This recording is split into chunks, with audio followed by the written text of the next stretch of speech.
बिस्मिल्लाहिर्रहमानिर्रहीम अस्सलाम वालेकुम डियर स्टूडेंट्स एंड व्यूअर। मैं हूं Zahidullah Safi, lecturer in chemistry at government superior science college Peshawar. बच्चों, हम आज की इस वीडियो में मास स्पेक्ट्रोमेट्री के बारे में पढ़ेंगे, जो कि आइसोटोप्स के साथ रिलेटेड है। तो पिछले वीडियो में हमने आइसोटोप, आइसोटोन्स और आइसोबार्स के बारे में पढ़ा। आज जो टॉपिक है वो मास स्पेक्ट्रोमेट्री है, जो कि आइसोटोप्स के साथ रिलेटेड है। ये बहुत ज़्यादा अहम टॉपिक है। इस वजह से अहम है क्योंकि आइसोटोप्स जो है इनको डिटेक्ट करना, एक एलिमेंट्स के डिफरेंट आइसोटोप्स के मास को मालूम करना और उन आइसोटोप्स की अबंडेंस मालूम करना इस वजह से अहम है क्योंकि कुछ आइसोटोप्स ऐसे हैं जो कि उसकी एनरिचमेंट की ज़रूरत होती है, उसकी सेपरेशन की ज़रूरत होती है, क्योंकि बाज़ आइसोटोप्स जो है वो रेडियो एक्टिव होते हैं, कुछ आइसोटोप्स जो हैं नॉन रेडियो एक्टिव हैं। मिसाल के तौर पर अगर हमें यूरेनियम से रेडियो एक्टिव आइसोटोप्स निकालना होगा तो उसके लिए हमें मास स्पेक्ट्रोमेट्री की ज़रूरत पड़ेगी और साथ में फिर उस आइसोटोप की सेपरेशन की भी ज़रूरत पड़ेगी। तो ये टॉपिक जो है ये चैप्टर नंबर फर्स्ट केमिस्ट्री जो है उससे रिलेटेड है, और या जो सेकेंड केमिस्ट्री है चैप्टर नंबर जो 24 है, लास्ट चैप्टर है, उसके एंड में जो एनालिटिकल टेक्निक्स है उसमें भी ये टॉपिक गिवन है। सो लिहाजा हम स्टार्ट करते हैं mass spectrometry. So what is mass spectrometry? It is an analytical technique which is used for the determination of exact masses of different isotope of an element together with the relative abundance is called mass spectrometry। बेटा याद रखो, mass spectrometry जो है ये एक analytical technique है। Analytical technique से मुराद होता है कि जिसमें हम किसी चीज़ को एनालाइज करते हैं, जायज़ा लेते हैं, डिटरमाइन करते हैं। तो ये एनालिटिकल टेक्निक है जिसमें हम एक एलिमेंट के डिफरेंट आइसोटोप्स की मैसेज निकालना और उसका रिलेटिव अबंडेंस निकालते हैं। इस टेक्निक को कहते हैं मास स्पेक्ट्रोमेट्री। मैथ से मुराद है एटॉमिक मास।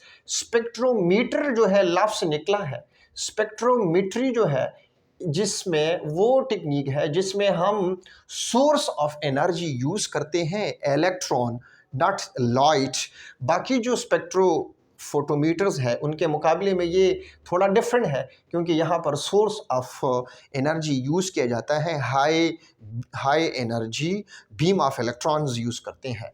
तो अच्छा, पर्पस क्या है इसका? मास स्पेक्ट्रोमेट्री का पर्पस है कि हम एक आइसोटोप के, एक एलिमेंट के डिफरेंट आइसोटोप्स निकालेंगे और उसका रिलेटिव अबंडेंस। अब मास स्पेक्ट्रोमीटर क्या है? It is an instrument. Mass spectrometry एक टेक्निक का नाम है और मास स्पेक्ट्रोमीटर जो है ये एक आला है, इंस्ट्रूमेंट है which is used to measure the exact mass plus percentage abundance. तो इस टेक्निक का नाम मास स्पेक्ट्रोमीटर हो गया और इस इंस्ट्रूमेंट का नाम है मास स्पेक्ट्रोमीटर। अब मास स्पेक्ट्रोमीटर जो है इनके डिफरेंट टाइप्स हैं, टाइप्स ऑफ मास स्पेक्ट्रोमीटर। सो इनके दो मेजर टाइप्स हैं, कैटेगरी है। एक हो कहते हैं एस्टन स्पेक्ट्रोमीटर। ये 1919 में इन्वेंट हुआ और एस्टन स्पेक्ट्रोमीटर जो है it is specially design for gaseous element या सैंपल इन गैसियस फॉर्म। जो कि जो दूसरी कैटेगरी है और उसका नाम है डैम्स्टर स्पेक्ट्रोमीटर है। ये डैम्स्टर स्पेक्ट्रोमीटर जो है ये सैंपल यूज़ करते हैं। अगर आपका सैंपल सॉलिड फॉर्म में हो तो फिर आप डैम्स्टर स्पेक्ट्रोमीटर यूज़ करेंगे, ना कि एस्टन स्पेक्ट्रोमीटर। ये इन दोनों में मेजर डिफरेंस है। तो एक एमसीक्यू आया था और वो एमसीक्यूज़ कुछ ऐसा था कि मैं अगर लिखूँ Aston spectrometer is used for option A gaseous sample, दूसरे में था सॉलिड सैंपल, तीसरे में था लिक्विड सैंपल और डी में था ऑल ऑफ दीज। सो याद रखिएगा, एस्टन स्पेक्ट्रोमीटर जो है ये वो इंस्ट्रूमेंट है जिसमें हम गैशियस सैंपल को डिटेक्ट कर सकते हैं, उनके परसेंटेज अबंडेंस और उनकी मैसेस को डिटेक्ट किया जाता है। अच्छा, अब आते हैं मेन प्रिंसिपल, किन असूलों पर मास स्पेक्ट्रोमेट्री काम करती है। तो याद रखो, प्रिंसिपल ऑफ मास स्पेक्ट्रोमेट्री क्या है? Isotopes of same elements are separated on the basis of m/e ratio. इसका प्रिंसिपल ये है कि हम एक एलिमेंट के डिफरेंट आइसोटोप्स होते हैं, अगर आप उस एलिमेंट के आइसोटोप को मास स्पेक्ट्रोमेट्री में डालेंगे तो ये आइसोटोप्स एक दूसरे से सेपरेट हो जाएंगे on the basis of their mass, lower mass, फिर higher mass and highest mass. तो ये इन तीनों आइसोटोप जो है एक एलिमेंट के एक दूसरे से सेपरेट हो जाएंगे। तो ये बेसिक प्रिंसिपल है, मास टू चार्ज रेशो के बुनियाद पर सेपरेट हो जाते हैं। ये भी बाज़ औक़ात MCQ में आता है कि in mass spectrometry the isotopes of element they are separated by dash, so it is separated by E/M ratio. अब मास स्पेक्ट्रोमीटर जो है इनके अंदर जो है पार्ट्स कौन कौन से हैं, या हम इसे कहते हैं instrumentation. Parts of mass spectrometer are instrumentation. So it consists of the following parts. Part number 1, vaporization chamber, ionization chamber, electric field, magnetic field. 5th one है ion collector, recorder है, 7th पे है एम्पलीफायर है, और 8 पर है mass spectrum, जो आखिर में आपको रिज़ल्ट मिल जाता है। तो रिज़ल्ट आपको in the form off peak मिलेगा। ये पीक क्या है? ये रिज़ल्ट है। तो रिज़ल्ट तक पहुंचने के लिए सैंपल ने ये क्या है, ये सफ़र तय करना होता है, 8 स्टेप में से गुजरना पड़ता है।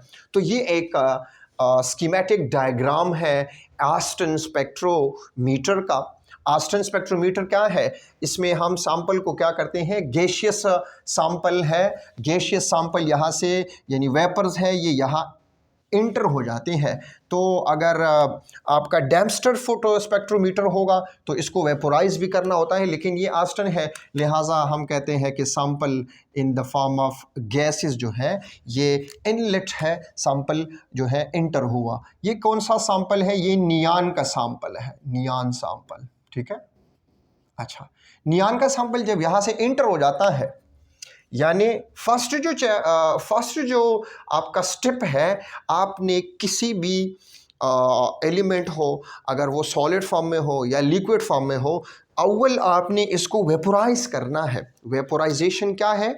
जब आप सॉलिड या लिक्विड चीज़ को वेपर में कन्वर्ट करते हैं तो ये एक अलग से चैम्बर में होता है जिसे वेपोराइजेशन चैम्बर कहलाता है। सो डैम्स्टर स्पेक्ट्रोमीटर में वेपोराइजेशन चैम्बर होता है और एस्टन में नहीं होता, क्योंकि एस्टन में हम डायरेक्ट गैसेस को इनलेट करते हैं। तो सपोज कर लो कि हमने एस्टन लिया है, तो एस्टन में तो सैंपल गैसियस फॉर्म में होगा, डायरेक्ट इसकी एंट्री होगी। अगर डैम्स्टर हो तो अव्वल इसको सैंपल को वेपोराइज करना होगा, यानी गैस में कन्वर्ट करना होगा, फिर ये जाके दूसरे वाले चैम्बर में जाएंगे जो कि आयोनाइजेशन चैम्बर है। अब आयोनाइजेशन चैम्बर में होगा क्या? आयोनाइजेशन चैम्बर में ये जो है हीटेड फिलामेंट है, यूजुअली टंगस्टन हीटेड फिलामेंट होगा। ये फिलामेंट हीट होता है जिसमें से इलेक्ट्रॉन निकल जाते हैं। तो यहाँ नेगेटिव प्लेट है, यहाँ पॉजिटिव प्लेट है, तो ये इलेक्ट्रॉन जो है, जो ऊपर टंगस्टन फिलामेंट से इलेक्ट्रॉन निकलते हैं, ये बड़े हाई स्पीड के साथ नीचे आते हैं, क्योंकि पॉजिटिव फील्ड है अट्रैक्शन की वजह से। तो यहाँ क्या है, हाई बीम ऑफ इलेक्ट्रॉन ऊपर से ऐसे नीचे की तरफ आ रहे हैं, और हमारा जो सैंपल है वो यहाँ से एंटर हो रहा है। सैंपल जो है आपका गैसियस फॉर्म में है। जब सैंपल यहाँ से गुजरेगा तो सैंपल में चेंजेस आएगी, और चेंजेस कैसे आएगी कि आपका जो सैंपल है ना गैसियस फॉर्म में है, 1 इलेक्ट्रॉन से मुराद है कि यहाँ से इलेक्ट्रॉन जो है निकल जाते हैं, हाई बीम ऑफ इलेक्ट्रॉन है, high energy beam of electron है। इस जो टंगस्टन से इलेक्ट्रॉन निकल रहे हैं इनकी बहुत हाई एनर्जी है। जब ये इलेक्ट्रॉन गैसियस सैंपल पर फॉल करते हैं तो ये इसके आखिरी जो लूजली बाउंड इलेक्ट्रॉन है, यूजुअली वैलेंस इलेक्ट्रॉन, इस सैंपल में से 1 या 2 इलेक्ट्रॉन निकल जाएंगे। तो जब यहाँ गैसियस सैंपल से इलेक्ट्रॉन निकलेंगे तो इलेक्ट्रॉन के साथ साथ यहाँ पर पॉजिटिव आयंस भी बन जाएंगे। ये वाले जो पॉजिटिव आयन बन गए हैं, चूँकि ये मॉलिक्यूल से एक इलेक्ट्रॉन निकल गया, तो लिहाजा इस आयन को हम कहते हैं मॉलिक्यूलर आयन। कौन सा आयन है? मॉलिक्यूलर आयन है। और यहाँ पर इसके ऊपर पॉजिटिव चार्ज है, तो ये मॉलिक्यूलर केटाइन है और इसका एक दूसरा नाम है रेडिकल केटाइन। तो वेपोराइजेशन चैम्बर में सैंपल की आयोनाइजेशन हो जाती है, उसमें से एक या दो इलेक्ट्रॉन निकल जाते हैं। अब आयोनाइजेशन चैम्बर में से जब रेडिकल केटाइन गुजरेंगे, रेडिकल इलेक्ट्रॉन, रेडिकल केटाइन जब यहाँ आएंगे, तो ये क्या है? ये नेगेटिव ग्रिड है। This is a negative grid है। तो ये नेगेटिव ग्रिड क्या करेगा?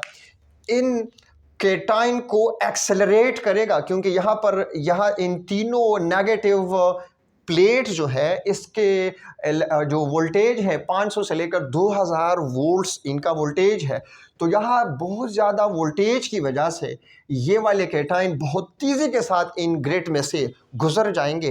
तो some time it is also called accelerating chamber, क्योंकि यहाँ पर जो केटाइन गुजर रहे हैं, जो मॉलिक्यूलर केटाइन है, इसको तेज़ किया जाता है, क्योंकि मॉलिक्यूलर केटाइन हैवी होता है। तो जब यहाँ ये प्रोड्यूस होंगे तो ये खुद ब खुद वहाँ तो नहीं गुजर सकते, लिहाजा इनको एक्सेलरेट करने के लिए यहाँ तीन ग्रिड लगाए हैं, नेगेटिव ग्रिड लगाए हैं, जिसका काम है इस रेडिकल केटाइन को, इस मॉलिक्यूलर केटाइन को एक्सेलरेट करना। रिमेंबर दैट आयोनाइजेशन चैम्बर में यहाँ वैक्यूम पंप लगा होता है, जिसका काम है प्रेशर को 10⁻⁻⁶ टू 10⁻⁷ टॉर तक प्रेशर को मेंटेन रखा जाता है। याद रखो, ये भी एक दफ़ा MCQ में आ चुका है, तो आपको याद होना चाहिए कि आयोनाइजेशन चैम्बर में प्रेशर को बहुत ज़्यादा लो रखा जाता है, 10⁻⁶ टू 10⁻⁷ टॉर तक। और उसकी वजह क्या है? उसकी वजह यह है कि जब आपके मॉलिक्यूल में से इलेक्ट्रॉन निकल जाएंगे, तो एक तरफ आपका रेडिकल केटाइन होगा और दूसरी तरफ यहाँ इस चैम्बर में इलेक्ट्रॉन भी पड़े हैं।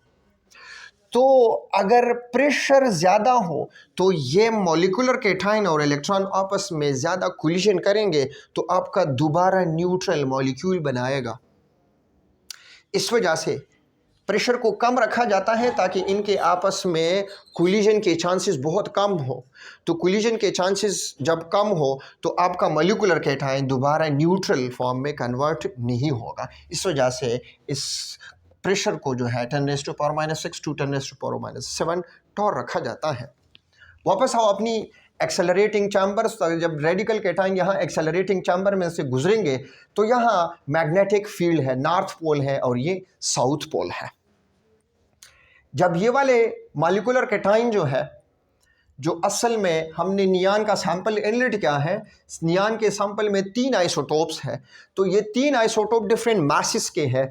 मैग्नेटिक फील्ड का काम क्या है? यहाँ मेन जो है काम यहाँ होता है कि जब यहाँ से सैंपल इंटर हो जाता है मैग्नेटिक फील्ड में, तो मैग्नेटिक फील्ड में ये सर्कुलर पाथ में मोशन करना शुरू करते हैं। चार्ज बॉडी है, जब चार्ज बॉडी मैग्नेटिक फील्ड में से गुजरते हैं तो ये एक सेमी सर्कुलर पाथ बनाता है। और ये सेमी सर्कुलर पाथ क्या है? यहाँ से यहाँ सेंटर से यहाँ रेडियस का फासला, ये दूसरा रेडियस है और ये तीसरा रेडियस है। अच्छा, अब यहाँ जो एक सेमी सर्कुलर पाथ बनाता है केटाइन, इससे हम कहते हैं ना डिफ्लेक्शन। यहाँ मैग्नेटिक फील्ड में इन तीनों केटाइंस की डिफ्लेक्शन होगी। और याद रखो, यहाँ पर जिस केटाइन का मास कम हो वो लो रेडियस पर डिफ्लेक्ट होगा, जिसका मास ज़्यादा हो वो हायर रेडियस पर डिफ्लेक्ट होगा। ये एक आसान मिसाल आपको दूँ। जब यूटर्न पर 3 गाड़ियाँ टर्न करती हैं, एक जो है आपका रक्षा है, एक जो है मोटरसाइकिल है, 3 आप कहिएगा कि ट्रक है, तो जब तीनों गाड़ियाँ एक ही टर्न से गुज़रती हैं तो रक्षा जो है क्योंकि उसका मास लो है तो वो बहुत ज़्यादा कम रेडियस को यानी बहुत जल्दी टर्न करके यू टर्न मारेगा। दूसरी जो गाड़ी है मोटर कार जो है उनका मास थोड़ा सा ज़्यादा है, मास ज़्यादा होने की वजह से वो थोड़ा सा हाई रेडियस पर यू टर्न करेगा। ट्रक जो है बाज़ों का ट्रक तो इतना बड़ा रेडियस करता है कि वो रेडियस में से टर्न करती है कि क्या करेगा कि वो रिवर्स भी मार लेता है। कहने का मकसद ये है कि तीनों गाड़ियों ने एक ही टर्न से गुजरना होता है लेकिन 3 डिफरेंट रेडियस में से पास हो जाएंगे। सिमिलर इन द केस यहाँ पर केटाइन की भी है। केटाइन जो है यहाँ पर क्या करेगा, इस मैग्नेटिक फील्ड में से जब गुजरते हैं तो लो केटाइन जो है उसका रेडियस कम बनेगा। तो जिसका रेडियस कम बनेगा वो जल्दी टर्न करेगा। जब जल्दी टर्न करेगा तो यहाँ मैग्नेटिक फील्ड में से भी जल्दी गुजर जाएंगे और यहाँ पर एक जो ये वाला जो है ना इसे कहते हैं आयन कलेक्टर। ये क्या है? This is called ion collector. तो यहाँ पर लो मास वाला केटाइन जल्दी पहुँच के यहाँ पर फॉल करेंगे। इस पार्ट को कहते हैं आयन कलेक्टर या इसका दूसरा नाम है इलेक्ट्रोमीटर। दूसरा देखिएगा, नियॉन 21 जो है उसका मास थोड़ा सा ज़्यादा है तो ये थोड़े से बड़ी रेडियस में यहाँ पर मोशन करके, जब यहाँ मोशन बड़ा रेडियस में से मोशन करेगा तो इसकी वेलोसिटी कम होगी तो ये स्लो मोशन के साथ 21 वाला केटाइन 20 के बाद यहाँ फॉल करेंगे। जब यहाँ फॉल करेंगे तो यहाँ पर इसका पीक रिकॉर्ड होगा 21 में। यहाँ नियॉन का तीसरा सैंपल है जिसका वज़न 22 है, यानी ये मिसाल लो कि ये ट्रक है। तो जब ये टर्न मारेगा, जब यहाँ सर्कुलर मोशन करेगा तो ये थोड़ा सा ज़्यादा टाइम लेगा। टाइम इस वजह से ज़्यादा लेगा क्योंकि यहाँ पर ये हैवी है तो ये ज़्यादा रेडियस, ज़्यादा डिफ्लेक्शन होंगी इसकी, और जब ज़्यादा डिफ्लेक्शन होंगी तो ये सबसे आखिर में यहाँ पर आयन कलेक्टर में आके आयन कलेक्ट हो जाएंगे। तो यहाँ पर इलेक्ट्रिक फील्ड और मैग्नेटिक फील्ड का जो है डिफ्लेक्शन के ऊपर असरात क्या है, ये एक प्रिंसिपल है जिसे हम मैथमेटिकल रिलेशनशिप भी बोलते हैं। मास टू चार्ज रेशो बराबर है h² divided by twice of electric field, where h is the magnetic field है, R जो है रेडियस है और E इलेक्ट्रिक फील्ड है। ये वो वाला रेडियस है जहाँ से केटाइन जो है मैग्नेट फील्ड में से गुज़र के सेंटर और यहाँ एक रेडियस आप देखते हैं कि एक सेमी सर्कुलर है। तो यहाँ इतना रेडियस है, यहाँ छोटा रेडियस है, यहाँ सबसे छोटा रेडियस है। तो ये रेडियस असल में डिफ्लेक्शन है। अब ये डिफ्लेक्शन जो है ये डायरेक्टली प्रोपोर्शनल है इलेक्ट्रिक फील्ड के साथ और ये इन्वर्सली प्रोपोर्शनल है मैग्नेटिक फील्ड के साथ। तो अगर एमसीक्यू आ जाए कि the deflection of radical cation is directly proportional to electric field और inversely proportional to magnetic field, यानी अगर आप इलेक्ट्रिक फील्ड बढ़ाएंगे तो आप जो है इन केटाइनों का रेडियस बढ़ा सकते हैं, और अगर इलेक्ट्रिक फील्ड को कम करेंगे तो इस इलेक्ट्रिक फील्ड की कम होने की वजह से इसका रेडियस भी कम हो जाएगा। जबकि इसका मैग्नेटिक फील्ड के साथ रिलेशन जो है इनवर्स है।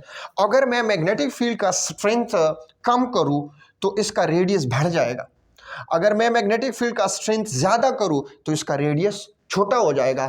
तो by keeping the electric and magnetic field constant, हम इस और इन दोनों को एक कांस्टेंट स्ट्रेंथ पर रखते हैं ताकि इसका और इसका इफेक्ट क्या हो जाए, इक्वल हो जाए। तो फिर जब ये इक्वल हो जाए तो फिर m/e जो है ये किसके साथ रिलेशन करेगा, ये इन्वर्सली प्रोपोर्शनल होगा डिफ्लेक्शन के साथ। कहने का मकसद ये है कि जब आप इन दोनों चीज़ों को बैलेंस करेंगे, इलेक्ट्रिक फील्ड और मैग्नेटिक फील्ड को बैलेंस करेंगे, तो फिर डिफरेंट मासेस वाला केटाइन जो है उसकी डिफ्लेक्शन डिफरेंट होंगी। मास जो है ये इन्वर्सली प्रोपोर्शनल होगा डिफ्लेक्शन के साथ। अगर मास ज़्यादा हो उसका डिफ्लेक्शन कम होगा, अगर मास कम हो तो उसका डिफ्लेक्शन जो है क्या होगा, ज़्यादा होगा। तो जब डिफ्लेक्शन ज़्यादा होगा उसका रेडियस भी ज़्यादा होगा, और अगर डिफ्लेक्शन कम हो उसका रेडियस भी कम होगा। To cut short, smaller cation जो है वो पहले पहुंच जाएंगे आयन कलेक्टर तक और लार्जर कैटाइन बाद में पहुंच जाएंगे टूवर्ड्स द आयन कलेक्टर, क्योंकि यहाँ पर डिफ्लेक्शन जितना ज़्यादा होगा तो उतना ही स्लो यहाँ पर फॉल करेंगे, और डिफ्लेक्शन जहाँ कम होगा तो उतनी तेज़ी के साथ यहाँ पर फॉल करेंगे। तो ये आपने 3 हैंड जो है याद रखने हैं, इलेक्ट्रिक फील्ड, मैग्नेटिक फील्ड और डिफ्लेक्शन। अच्छा, यहाँ तक हम बात कर चुके हैं इलेक्ट्रिक फील्ड जो है, मैग्नेटिक फील्ड है। इलेक्ट्रिक फील्ड को एक्सेलरेटर भी बोलते हैं, और मैग्नेटिक फील्ड क्या करते हैं, on the basis of mass को सेपरेट किया जाता है। इसके बाद है आयन कलेक्टर है। आयन कलेक्टर क्या क्या फंक्शन है आयन कलेक्टर का? अब जब यहाँ मैग्नेट में से रेडिकल कैटाइन आएंगे तो आयन कलेक्टर इस वजह से इसको कहते हैं क्योंकि ये आयन को कलेक्ट कर लेता है। इस पर तीनों आयन जो है आ रहे हैं और इन तीनों को ये कलेक्ट करता है। आयन कलेक्टर जो है, इसके बाद आयन कलेक्टर के अंदर जो है यहाँ पर एक करंट जनरेट होगा, एसी करंट जनरेट होगा। जब यहाँ कैटाइन आएंगे तो कैटाइन जो है, ये कैटाइन जब आएगा मास ऑफ 20, तो ये एक किस्म का करंट जनरेट करेगा जो कि रिकॉर्डर को पास करेगा। रिकॉर्डर क्या करेगा, उस एसी करंट को रिकॉर्ड करेगा। अब आयन कलेक्टर यहाँ पर 21 वाले आयंस आ रहे हैं, तो 21 वाला आयंस जो है वो भी एक करंट जनरेट करेगा जो कि पास करके रिकॉर्ड को पास करेगा, रिकॉर्डर 21 को रिकॉर्ड करेगा। और 22 जो है, इसी तरह 22 आएंगे, उसका भी एसी करंट बनेगा और वो जाके रिकॉर्डर पर फॉल होके रिकॉर्ड किया जाएगा। अब यहाँ पर रिकॉर्डर के बाद एम्पलीफायर का फंक्शन क्या है? जब रिकॉर्ड जो है रिकॉर्ड करेगा तो इस रिकॉर्डर में पीक की इंटेंसिटी बहुत कम होती है, इसको आगे एम्पलीफाई किया जाता है। एम्पलीफायर का काम होता है कि पीक की इंटेंसिटी को बढ़ाना ताकि आसानी के साथ हम इसको पहचान सके, आइडेंटिफाई कर सके। और उसके बाद जो है आखिर में आपको ग्राफ आएगा, इन 2 डायमेंशन ग्राफ आएगा, जिसमें यहाँ पर इस एक्सिस पर रिलेटिव एबंडेंस होगा और वाई एक्सिस पर जो है क्या होगा, m/e होगा, यानी मैस होगा। अब जब नियॉन का सैंपल यहाँ से गुजर के आपको मास स्पेक्ट्रम आएगा, this is called mass spectrum.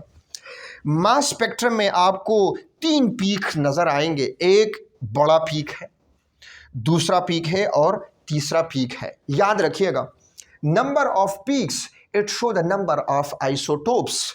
यहाँ पर पीक की तादाद कितनी है, 1 2 3 है, लिहाजा हम कहते हैं कि नियॉन के सैंपल, नियॉन के 3 आइसोटोप्स हैं। तो यहाँ पर एक जो फंक्शन है मास स्पेक्ट्रोमीटर का, ये भी हुआ कि हम इसमें से नंबर ऑफ आइसोटोप्स को फाइंड करते हैं, जो कि आपने फाइंड किया। दूसरी चीज़ है, इस 2 डायमेंशनल ग्राफ में आप देखिएगा हाइट ऑफ द पीक, इस पीक का हाइट बहुत ज़्यादा है, फिर ये इंतहाई कम है और ये इंटरमीडिएट है। तो height of the peak it show relative stability of isotopes या रिलेटिव एबंडेंस। ये पीक क्यों ज़्यादा है? 90% ऑफ द पीक जो है ये 20 है, ये 20 मास है, ये 21 है और ये 22 है। तो ये 90% इंटेंसिटी वाला पीक क्यों आ गया? उसकी वजह यह है कि नियॉन का सैंपल जो है उसका 20 वाला आइसोटोप की एबंडेंस जो है, नेचुरल एबंडेंस ज़्यादा है, इस वजह से इसके ज़्यादा आयंस भी बन गई, और जब आयंस ज़्यादा होंगे तो ज़्यादा करंट प्रोड्यूस होगा और रिकॉर्डर में जाके 20 पर एक इंटेंस पीक आएगा। ये जो है हम इसको कहते हैं कि 90% जो पीक आई है ये क्या है, ये स्टेबल है, ये स्टेबल आइसोटोप है, क्योंकि height of the peak it show relative abundance या इट शो रिलेटिव स्टेबिलिटी। जितना रिलेटिव एबंडेंस ज़्यादा होगा, स्टेबिलिटी उतनी ज़्यादा होगी। तीसरी इंफॉर्मेशन हमें मिलती है मास स्पेक्ट्रम से, और वो ये है कि पोजीशन ऑफ द पीक से मुराद है 20, दूसरा है 21 और तीसरी पीक का पोजीशन है 22। तो पोजीशन ऑफ पीक जो है इट डिटरमिन या it show the atomic masses of the isotopes. ये 20 आइसोटोप है, ये 21 है और ये है 22। तो this was the whole mass spectrometric techniques और इनके प्रिंसिपल और इंस्ट्रूमेंटेशन। तो याद रखिएगा, अब जो है आपको इंशाल्लाह इस मास स्पेक्ट्रोमेट्री से रिलेटेड जो भी आपको एमसीक्यूज आ जाए, शॉर्ट क्वेश्चंस आ जाए, अंडरस्टैंडिंग पॉइंट ऑफ व्यू से कोई भी क्वेश्चन कर ले तो इंशाल्लाह आपसे गलत नहीं होगा। इन कमिंग वीडियो में इंशाल्लाह हम सेपरेशन ऑफ आइसोटोप्स की बात करेंगे और इंशाल्लाह रिलेटिव एटॉमिक मास जो है पूरे डिटेल के साथ पढ़ेंगे। तो तब तक अपने दुआ में याद रखिएगा। अल्लाह हाफिज़।